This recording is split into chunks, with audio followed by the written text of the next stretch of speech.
Hi வாங்க நம்ம இந்த வீடியோவில் உருளைக்கிழங்கு மசாலா எப்படி பண்ணலான்னு பார்க்கலாம். அதுக்கு ஒரு கடாயில் எண்ணெய் விட்டு சோம்பு, பட்டை ஒரு சின்ன துண்டு, 2 கிராம்பு ஆட் பண்ணிக்கோங்க.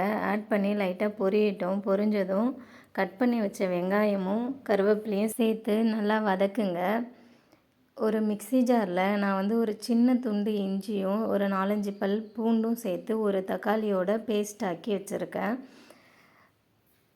வெங்காயம் சீக்கிரமாக வதங்கி வர தேவையான அளவு உப்பு போட்டுக்கோங்க. உப்பு போட்டு நல்லா வதக்கி விடுங்க. சைட்லேயே இன்னொரு அடுப்பில் குக்கரில் ஒரு 5-6 உருளைக்கிழங்கு சேர்த்து வேக வச்சுருக்கேன். அது வேகட்டும். இப்போது அரைச்சி வச்சுருக்க தக்காளி, இஞ்சி, பூண்டு இதை ஆட் பண்ணி நல்லா மிக்ஸ் பண்ணி கொடுங்க. நல்லா பச்சை ஸ்மெல் போகிற வரைக்கும் நல்லா வதக்கி விடுங்க. வதங்கினதும் இதில் தேவையான மசாலாலாம் சேர்த்துக்கலாம். பெருங்காயத்தூள், மஞ்சள் தூள், காரத்துக்காக தனி மிளகாய்த்தூள் சேர்த்துருக்கேன். அவ்வளோதான். இதை நல்லா வதக்கி விடுங்க.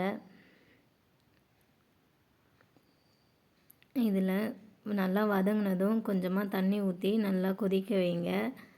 நான் இது ரெடி பண்ணுற கேப்லேயே மாவு ஆல்ரெடி பிசைஞ்சு வச்சுட்டேன். ஸோ உருட்டி எடுத்து சைடில் அது கொதிக்கிற நேரத்தில் நான் சப்பாத்தியும் சுட்டு எடுத்துக்கிறேன். இப்போது இது ரெடி ஆகிடுச்சு. நம்ம வேக வச்ச உருளைக்கிழங்க தோல் உரித்து லைட்டாக மசித்து இதில் சேர்த்துக்கலாம். இதை சேர்த்து கொஞ்சமாக தண்ணி ஆட் பண்ணிக்கோங்க. தேவையான அளவு தண்ணி ஆட் பண்ணி உங்களுக்கு உப்பு காரம்லாம் இப்போது செக் பண்ணி பார்த்துக்கோங்க. இதுக்கு உருளைக்கிழங்கு போட்டதுக்கப்புறம் ரொம்ப நேரம்லாம் கொதிக்க வேணாம்.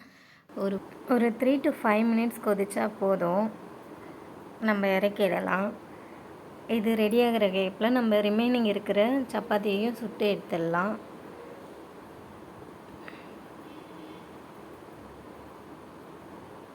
அவ்வளோதான். இப்போது இந்த கிரேவியும் ரெடி ஆகிடுச்சு. நம்ம அடுப்பை ஆஃப் பண்ணிடலாம். நீங்களும் இந்த மாதிரி ட்ரை பண்ணி பாருங்கள். இதை நம்ம பூரி, சப்பாத்தி ரெண்டுத்தோடையுமே எடுத்துக்கலாம். ரொம்பவே நல்லாயிருக்கும். ட்ரை பண்ணி பார்த்துட்டு வீடியோ பிடிச்சிருந்தா லைக் பண்ணுங்கள், கமெண்ட் பண்ணுங்கள், ஷேர் பண்ணுங்கள். பாய். நெக்ஸ்ட் வீடியோவில் பார்க்கலாம்.